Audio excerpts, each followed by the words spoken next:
Hey everyone, today we are going to read the topic Theory of Religion by Emile Durkheim. So, religion क्या है? Religion is a unified system of beliefs and practices related to sacred things, that is, things set apart and forbidden, which unite its adherents into a single moral community called church. तो religion एक ऐसा unified system है. Unified मतलब एक system है, ऐसे अलग अलग नहीं है. ठीक है, कोई टूटा फूटा अलग बिखरा हुआ सिस्टम नहीं है. एक ही सिस्टम है, इंटीग्रल सिस्टम है, यूनिफाइड सिस्टम है ऑफ बिलीव्स एंड प्रैक्टिसेस. तो अभी हम डेफिनेशन देखेंगे बिलीव्स की, प्रैक्टिसेस की और सेक्रेड थिंग्स की भी, which is related to sacred things. और सेक्रेड थिंग्स कौन सी थिंग्स है? जो सेट अपार्ट एंड फॉरबिडन, मतलब थोड़ा हमसे दूर है, वो अलग है. ठीक है. और यहाँ पे चर्च वर्ड का यूज़ क्रिश्चियन वाले चर्चेस के लिए नहीं किया गया है. It is a place to worship. Durkheim holds that in every society, members of society divide their whole world into two categories.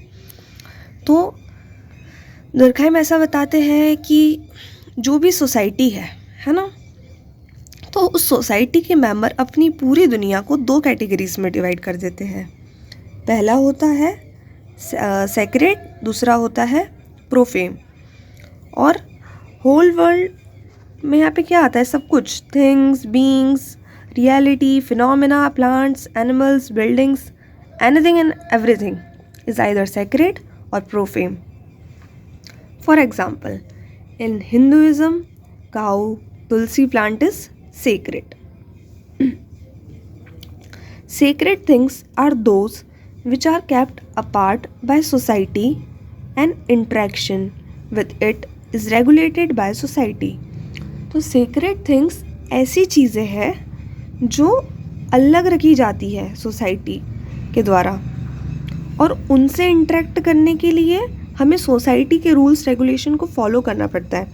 अब जैसे आप मंदिर जा रहे हैं तो वहाँ पे जाने के भी रूल्स होंगे ना, कि आपको नहा के जाना पड़ेगा, चप्पल हमें बाहर निकालने पड़ेंगे, तो कुछ रूल्स ऐसे फॉलो करना पड़ेंगे.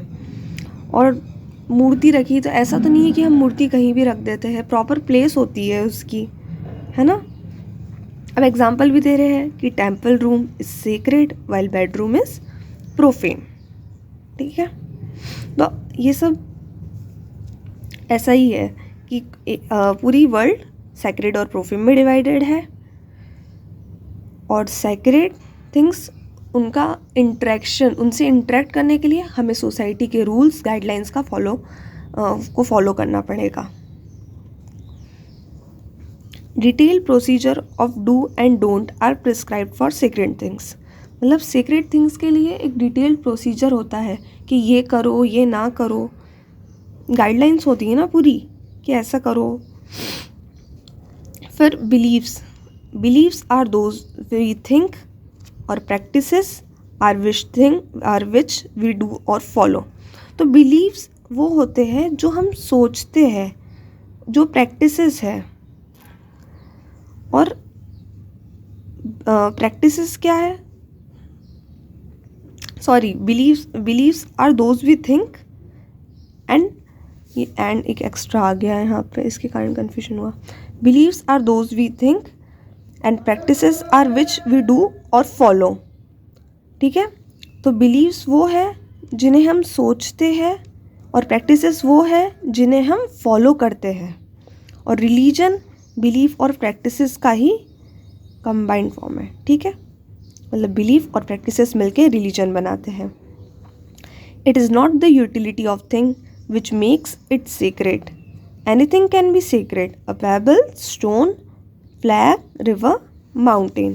तो कुछ भी सेक्रेड हो सकता है. ऐसा ज़रूरी नहीं है कि कोई चीज़ बहुत यूज़फुल है तभी सेक्रेड है ना.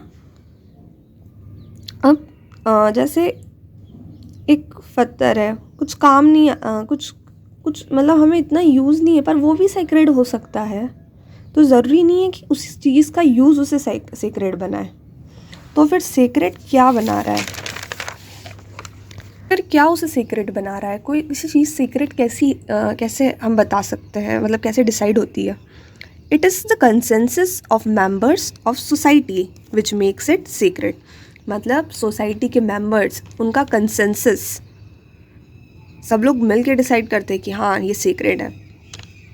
Secret does not means good and benevolent and profane does not mean bad and evil. तो ज़रूरी नहीं है कि सीक्रेट मतलब अच्छा ही हो और प्रोफेम मतलब बुरा ही हो। हाँ, पर ऐसा है कि secret is infinitely superior in power and dignity to profane. तो ज़रूरी नहीं है कि सीक्रेट हमेशा अच्छा ही हो और जो प्रोफेम है वो बुरा हो, पर सीक्रेट डिग्निटी में और पावर में सुपीरियर होता है प्रोफेम से। Secret and profane are not permanent in character. तो इनका कुछ चीज़ आज सेक्रेट है, कुछ चीज़ किसी के लिए सेक्रेट है, तो ज़रूरी नहीं के लिए वो दूसरों के लिए भी सेक्रेट हो। ठीक है, तो सेक्रेट परमानेंट नहीं है कैरेक्टर में। अब इमाइल डुरखाइम ने अरुंता ट्राइब ऑफ ऑस्ट्रेलिया, उनकी रिलीजियस प्रैक्टिसेस को स्टडी किया। उन्होंने he not studied major religions because of their complexity. तो उन्होंने बड़े बड़े रिलीजन, हिंदुज़म, मुस्लिम, इस्लाम, इनको नहीं पढ़ा। क्योंकि बहुत बड़े बड़े रिलीजन हैं, बहुत कॉम्प्लेक्स है इन्हें पढ़ना। इसीलिए उन्होंने एक स्मॉल, क्योंकि ये बहुत सिंपल था, इतना कॉम्प्लेक्स नहीं था, इसीलिए इन्होंने अरुंता ट्राइब ऑफ ऑस्ट्रेलिया इनके रिलीजियस प्रैक्टिसेस को पढ़ा। He not studied major religion because of their complexity. They were divided into several exogamous clan. Exogamous clan मतलब ये जो शादी करते हैं वो ग्रुप के बाहर, ठीक है, ग्रुप के बाहर शादी करते हैं। Each clan was represented by plant and animal symbol called totems. तो हर क्लैन का अपना एक सिम्बॉल था प्लांट या एनिमल का, जिसे टोटम्स बोलते हैं।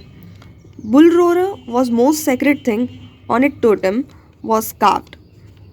तो बुल रोरर सबसे सेक्रेट थिंग थी जिस पे टोटम बने होते थे। ठीक है, since totem is object of worship and totem represents the clan, then in act of worship clan is worshipping itself. तो अब देखो, जो टोटम है वो उसे ये लोग वर्शिप कर रहे हैं, और जो टोटम है वो क्या रिप्रेजेंट कर रहा है? क्लैन को ही तो रिप्रेजेंट कर रहा है। तो फिर हम अगर देखें तो ये लोग खुद को ही, सोसाइटी को ही तो वर्शिप कर रहे हैं, क्योंकि टोटम तो क्लैन को ही रिप्रेजेंट कर रहा है ना। तो इसका मतलब है कि they are worshipping society itself. They are worshipping, then in act of worship clan is worshipping itself society. कुछ फंक्शंस देखते हैं। Religion provides member of society with shared morality and value. Social life will be impossible without shared morality and value. तो religion provide करता है shared morality और value. ये words लिखना ज़रूरी है, शेयर्ड मॉरलिटी, वैल्यू, ठीक है। और सोशल लाइफ के बिना बहुत इम्पॉसिबल है, मतलब सोशल लाइफ इम्पॉसिबल होगी without shared morality and value के। Important social beliefs are defined, important social rules are defined sacred. It gives them lot of power to control the action of members of society. तो जो भी important social rules होते हैं उन्हें sacred define कर दिया जाता है, क्योंकि इससे बहुत कंट्रोल करने की पावर मिलती है, मेंबर्स को कंट्रोल करने की बहुत पावर मिलती है। रिलीजन प्रोवाइड करता है role models, stories with morals etcetera, which highlights importance of certain social relationship, so members of society fashion their conduct in same way and it strengthens the bond. अब जैसे हम बोलते हैं ना कि पत्नी हो तो सीता माता जैसी, भाई हो तो लक्ष्मण जैसा, तो हम आइडियलाइज कर देते हैं कि ऐसे होना चाहिए, जिससे क्या होता है कि members of society fashion their conduct in same way and it strengthens the bond. फिर लोग भी उन्हीं को फॉलो करते हैं कि हाँ ठीक है, हम वैसे भाई बने, वैसे पति बने, वैसे पत्नी बने, ठीक है। अपने रिलेशन को भी लोग उसी तरह बनाने की कोशिश करते हैं। Religious rituals are accompanied by music, dance, drama. Durkheim considers that collective energy produced during such acts of collective worship enhance unity and solidarity of social group. तो होता क्या है कि जब म्यूज़िक, डांस, ड्रामा ऐसा कुछ कलेक्टिव करते हैं, ठीक है, तो एक कलेक्टिव एनर्जी प्रोड्यूस होती है during this types of worship, जो स्ट्रेंथन करती है यूनिटी को, सॉलिडारिटी को ऑफ सोशल ग्रुप, ठीक है. तो डांस, ड्रामा, म्यूज़िक ये जब साथ में करते हैं तब कलेक्टिव एनर्जी प्रोड्यूस होती है जो इन्हांस करती है यूनिटी को of social group. At last Durkheim बोलते हैं कि essence of religion is same in modern world, society as in past. मतलब एसेंस ऑफ रिलीजन सेम है मॉडर्न वर्ल्ड में, जो मॉडर्न सोसाइटी में जो पास्ट में था. मतलब एसेंस चेंज नहीं हुआ है. क्या चेंज हुआ है? Only what is regarded as sacred has changed. Durkheim की इस थ्योरी का क्रिटिसिज्म भी किया जाता है. वो ऐसा बोला जाता है कि दुर्कहाइम ने सिर्फ यूनिफाइंग है, अच्छा है, यही सब बताया रिलीजन, पर रिलीजन के कारण बहुत ब्लडशेड भी हुआ है, ठीक है. तो इसके लिए उन्हें थोड़ा सा क्रिटिसाइज भी किया जाता है उनकी थ्योरी को. So that's all for today, guys. If you like the video, hit the like button, share the video and subscribe. Thank you.